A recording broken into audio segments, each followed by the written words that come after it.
Halo keluarga Outsitrus, selamat datang dalam acara OC, obrolan cakep seputar bisnis, kesehatan, dan kecantikan. Ngobrol OC, oke lah cakep.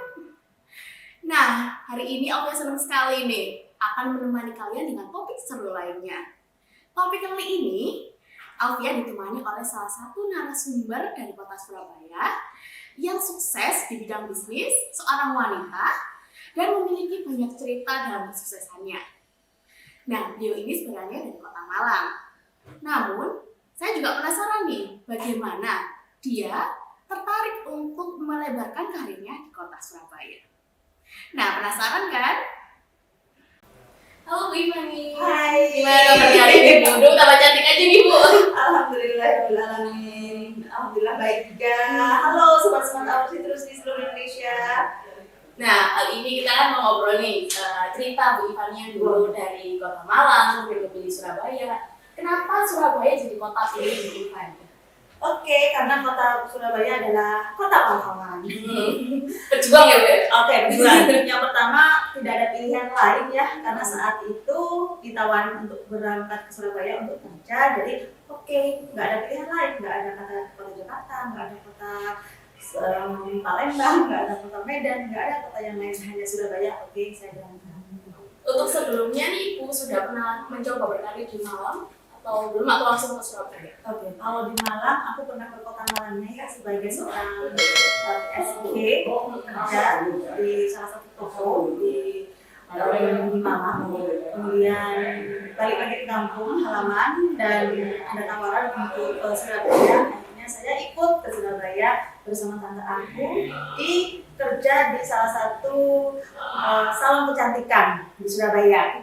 Gitu, berawal dari situ. Jadi langsung ke rumahnya tante, langsung mulai karir di sana. Yes, betul. Dari awalnya nggak bisa ngapa-ngapain, akhirnya bisa kimbat, bisa ion, bisa rebonding, bisa color warna rambut, bisa facial, semuanya bisa. Jadi Gitu. awalnya itu memang ada background kecantikan atau ya udah kita belajar dulu aja gitu atau seperti apa? Itu dia. Karena kita kadang-kadang kita nggak punya banyak pilihan ya untuk bekerja di bidang sesuatu, tapi kadang-kadang kita juga harus memaksimalkan apa yang hidup telah arahkan ke kita. Jadi saat itu nggak ada pilihan macam-macam, di situ bisa menghasilkan duit, menghasilkan uang. Ya udah, aku belajar dari awalnya belajar ngeramasin orang sampai akhirnya bisa potong rambut dan semuanya itu ya learning by doing. Luar biasa. Iya. Tepuk tangan nih untuk berbagai mereka. Nah, Bu ini kan perempuan ya Bu. Awal mulanya ketika izin ke mama nih, Mas saya mau berpindah nih ke Surabaya. Karena semuanya gimana Bu? Apakah ada larangan atau ya udah silakan gitu? Oke, jadi alhamdulillah ya saya punya orang tua yang sangat support sekali ya untuk anaknya mengajar impian. Apalagi kalau di kampung, kalau kita sudah lulus SMA, nggak kemana-mana, endingnya suruh nikah muda. Nah, saya nggak mau seperti itu, apalagi dulu pas masih sekolah, orang tua membiayai dengan cukup kerja keras ya, nggak hanya mengandalkan uang dari suami, papa, mama. Nah, itu saya melihat sendiri, jadi aku punya impian untuk membahagiakan orang tua aku sebelum aku nanti punya keluarga dan fokus ke keluarga gitu kan. Jadi ya oke, hanya butuh doa, minta support, dan itulah yang aku alami. Dan sampai saat ini pun aku meminta orang tua bukan meminta dari segi materi, tapi minta doa selalu, minta support selalu. Sangat mendukung ya Bu ya. Sangat mendukung, mendoakan ya. doa setelah sholat orang tua itu pasti Orang tua. Iya. Nah untuk tadi kan Bu katanya untuk belajar melibat, kemudian motong itu dilakukan selama berapa waktu sebelum akhirnya mungkin ada karir lain yang dicoba lagi.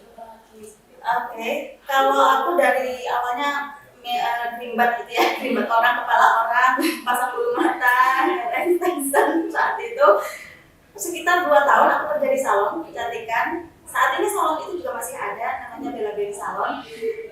Kemudian aku pindah berkarir di dunia marketing. Nah, saat itu aku pernah bekerja di salah satu perusahaan investasi seperti Falas, Forex, kayak gitu, kurang lebih 1 tahun. dan akhirnya aku melihat peluang lagi di dunia properti, ya, jual beli tanah atau rumah. Kemudian aku sambil melirik di dunia jual beli online. Saat itu aku sudah mulai melihat dan suka di dunia kecantikan, gitu. Karena kan memang basic aku dari dunia salon kecantikan ya. Nah, saat itu banyak sekali orang-orang yang berbondong-bondong jualan pakai BBM. Kalau sekarang kan kita pakai Android. Oh iya, kita pakai BBM ya. Nah itu jualan krim-krim kecantikan yang dulu banyak banget krim-krim kecantikan dari dokter dan nggak tahu dokternya di mana. Kalau sekarang kan dokternya ada nggak jelas juga dijual. Iya nggak jelas, yang penting maksudnya dokter jual aja, bagus jual aja. Ya kita kan masih minim ilmu ya, nggak peduli produk itu ada BPOM-nya atau nggak ada BPOM-nya, yang penting laku keras hasilnya cepet, itu aja. Oh ada keras. Tapi lambat laun kita semakin belajar, semakin banyak ilmu yang didapat, dan sekarang kita lebih hati-hati untuk memasarkan produk. Gitu. Jadi kayak aware ke customer-nya juga ya. Ya, dan dari dulu saya ini tipe orang yang menjual produk yang aku pakai. Jadi bukan jualan apa-apa dijual, yang aku pakai dijual enggak. Dari zaman dulu aku selalu jual apa yang aku pakai, dan kalau itu bagus aku baru berani jual. Nah, iya itu benar, kuncinya yaitu kita harus mencoba dulu, baru kita pakai, kemudian baru kita jualkan, karena ini sebuah kepercayaan juga. Iya, karena kalau teman-teman punya hati nurani yang baik ya, aku berharap kita semuanya punya hati nurani yang baik. Kita nggak mau menipu customer atau menipu orang. Kalau memang produk itu bagus, ya kita bilang bagus. Tapi kalau produk itu tidak bagus dan kita tahu kita sendiri hasilnya nggak bagus, kita bilang ke orang bagus itu menipu, dan orang baik nggak boleh menipu. Nah, kuncinya kepercayaan nih ke customer harus dijaga. Iya. Ya, terus berbicara lagi tentang merantau tadi Bu. Ya. Ada nggak awal-awal cerita yang atau kenangan nih yang Ibu masih ingat yang bisa membuat Ibu semangat atau istilahnya masih terkenal sampai hari ini? Kenangan dari orang tua di kampung atau di Surabaya? Semuanya mungkin boleh diceritakan. Kenangan ya teman-teman, ini yang nggak pernah aku lupakan. Jadi pas aku masih sekolah dulu, kan kalau kita sekolah kita nggak tahu orang tua kita punya uang atau enggak ya. Yang penting kita tahu kalau lapar makan, kalau ingin sesuatu kita beli, itu aja kan, nggak peduli. Dan memang kita nggak tahu orang tua kita punya uang atau enggak. Nah pada saat itu setiap kali kelulusan sekolah itu pasti kan ada liburan, ada yang ke Bali, ada yang ke Jogja, gitu ya, akhir tahun kan. Nah pada saat itu aku ingat banget setelah kelulusan SMP kelas 3 itu satu sekolahan, saat ada dua kelas ya, dua kelas ini mereka semuanya pergi ke Jogja untuk merayakan kelulusan. Ya kan, namanya saya anak kecil, aku hanya aku aja yang nggak bisa berangkat karena orang tua aku nggak punya uang untuk membiayai, ya kan. Saat itu aku hanya bisa berharap sambil nangis di depan rumah, dan itu pun sampai malam jam 10 atau jam 11 aku masih nunggu di depan rumah itu, berharap bis itu berhenti di depan rumah aku untuk ngajak aku. Ya, jadi aku sendiri. Ya, jadi kalau aku bayangin saat itu pun kadang-kadang aku masih meneteskan air mata. Apa ya, hal seperti itulah yang membuat aku termotivasi saat ini. Sampai mungkin sekitar 10 tahun terakhir, setiap kali aku ada reward pencapaian berangkat ke luar negeri, itu aku jarang sekali tidak ikut. Aku pasti selalu ikut. Kenapa? Untuk membalas dendam. Membalas dendam. Saat itu di waktu kecil orang tua aku nggak punya uang, sedangkan aku pingin banget untuk pergi liburan bersama teman-teman aku, ya kan. Sekali lagi, anak kecil nggak ngerti apa-apa. Nah kita sebagai orang tua ya teman-teman, sebagai orang tua punya anak kecil, jangan sampai anak Anda itu punya kejadian seperti itu. Kenapa? Sampai saat ini pun aku masih ingat kejadian itu. Ya kan, itu nggak semua orang bisa melupakan. Untung kalau itu bisa dijadikan motivasi ya, bisa aku harus kaya agar aku bisa memberikan yang terbaik untuk anak-anakku. Tapi kalau itu dijadikan dendam, orang tua aku nggak pernah ngasih aku yang terbaik, aku nggak mau ngasih orang tua aku yang terbaik. Kalau setiap anak kan beda ya, beda. Jadi jangan sampai kita yang seperti itu. Karena keegoisan kita nggak mau berusaha yang terbaik. Tapi saya tahu orang tua saya saat itu sudah berusaha yang terbaik, sampai menyekolahkan aku sampai dari SD, SMP, SMA. sudah berusaha yang terbaik, tapi memang keadaan orang tua aku untuk memberikan liburan untuk anak-anaknya saat itu belum mampu, belum bisa begitu. Jadi kalau teman-teman yang lihat video ini terutama ya, Mbak Eva ngasih motivasi kepada teman-teman agar teman-teman, saya tahu teman-teman sekarang ada yang sudah berusaha, kadang nggak tahu jalannya gimana.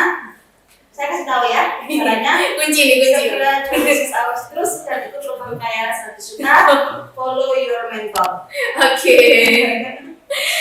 Kembali lagi nih di topik tentang merantau, Bu. Kita kira-kira nih apa aja yang perlu dipersiapkan atau tips apa aja ketika ada mungkin ya di penonton ingin nih punya keinginan untuk merantau juga. Mungkin ada tips and triknya atau bebas ini itunya gitu. Halo yang dari kampung mau merantau ke kota besar.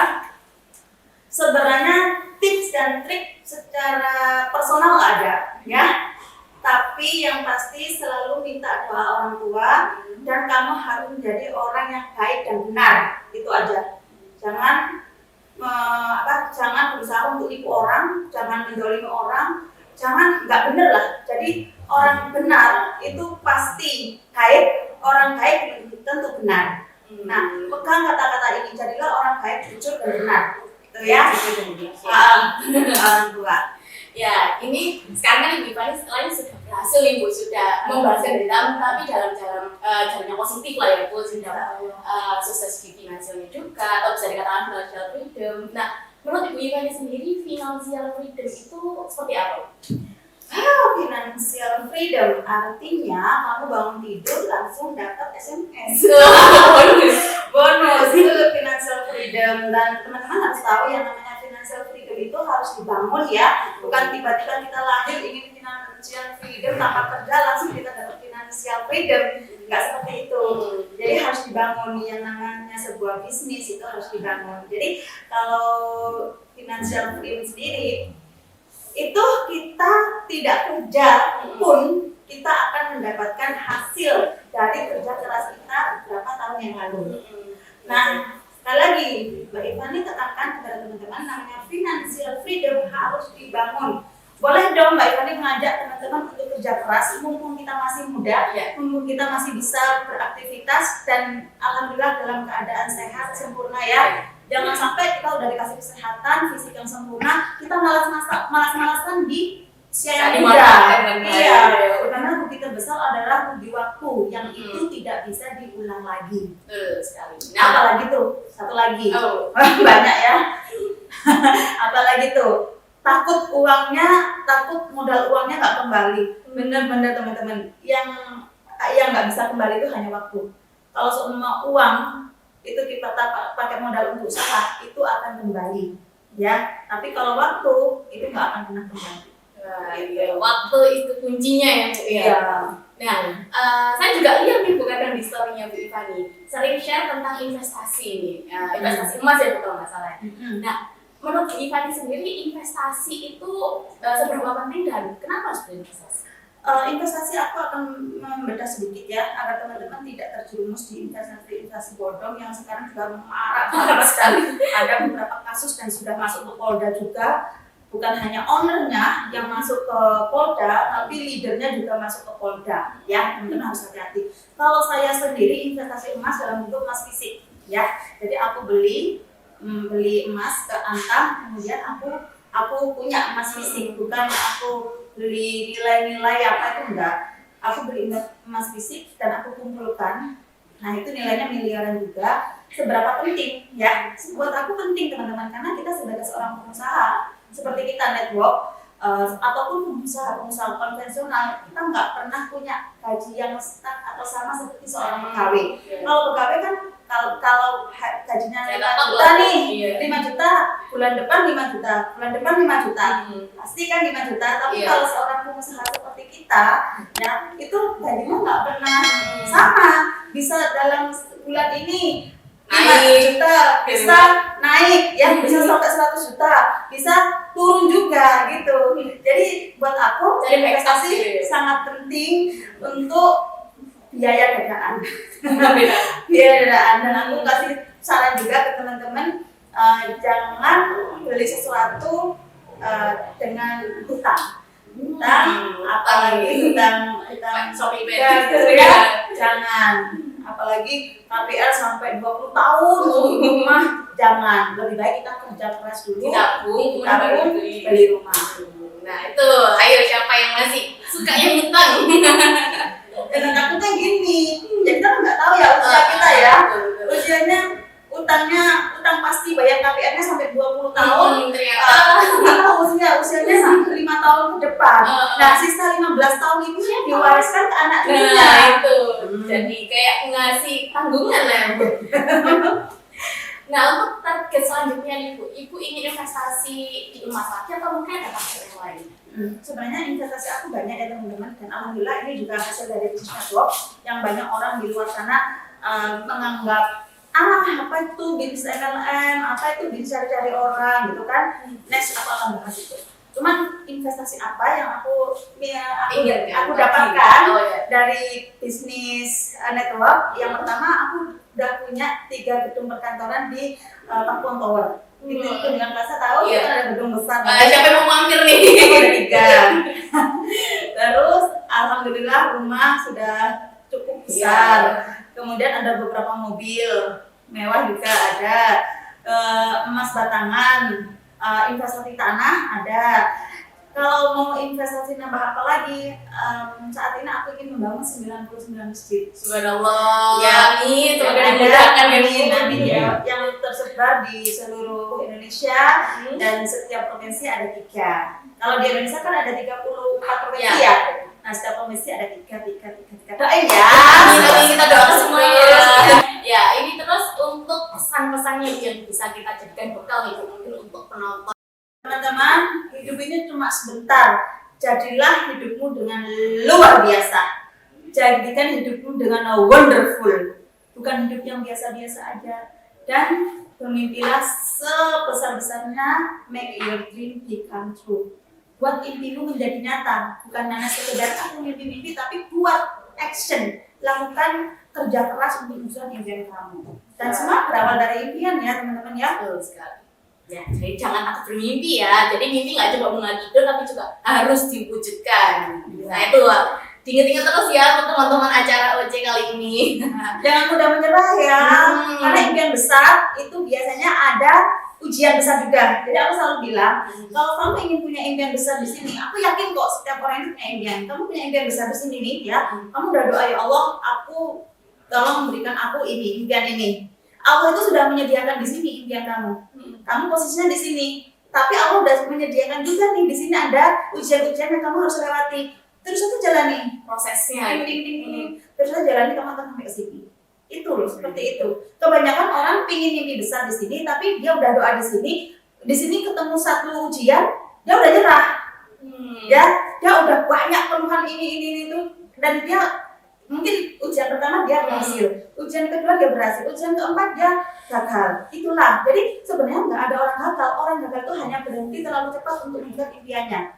Jadi teman-teman sekali lagi coba lihat ya, posisi kita mungkin di sini, impian kita di sini. Teman-teman cukup aja berjalan di sini melewati semua ujian, pasti akan terwujud. Amin ya rabbal alamin. Nah itu tadi pesan-pesan dari Bu Ipani. Nah ini juga dikutip dari salah satu tokoh profesional di bidang finance yaitu Mike Rini Sutikno, di mana dia mengatakan kalau merdeka finansial adalah sebuah proses yang harus dijalani hingga nantinya kita mendapatkan sesuatu yang aman dalam bidang finansial dan mandiri secara finansial, yang itulah dikatakan merdeka. Nah, merdeka finansial nih. Nah, sebenarnya masih banyak lagi topik yang ingin saya tanyakan ke Ibu, tapi ya mohon maaf waktunya sudah sampai di penghujung acara. Terima kasih banyak Bu atas waktunya hari ini. Semoga bisa ketemu di lain kesempatan. Terima kasih. Nah, terima kasih untuk semua sahabat OJ, keluarga OJ di rumah. Tetap stay tune terus di acara OJ, obrolan cakep seputar bisnis, kesehatan, dan kecantikan. Ngobrol OJ.